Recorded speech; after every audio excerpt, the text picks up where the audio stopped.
tanıştır beni.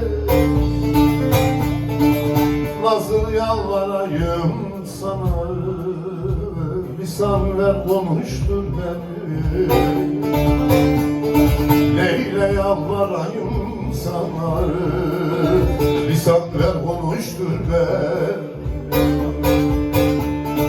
Ömrüme vermeden zeval zeval, geçen günler oldu hayal hayal. Ömrüme bir güzellik sağ, küskünüm barıştır ben. Ömrüme vermeden zeval zeval, geçen günler oldu hayal hayal. Ömrüme bir güzellik sağ, küskünüm barıştır ben.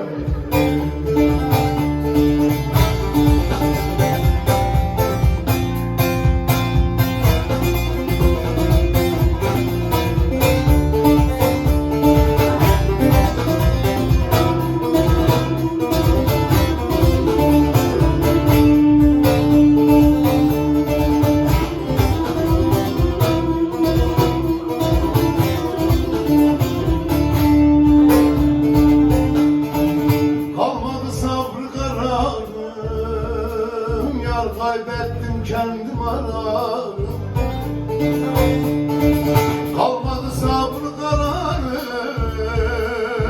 Kaybettim kendim ararım,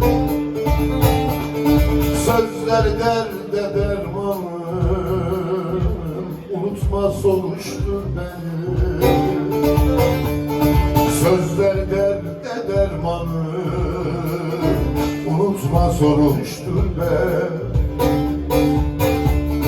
Gurbet indi göçüm göçüm, affeyle sultanım suçum suçum.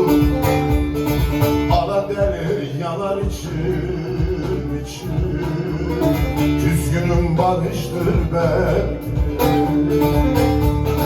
Gurbet indi göçüm göçüm, affeyle sultanım suçum suçum. Ala deli yanar içim içim,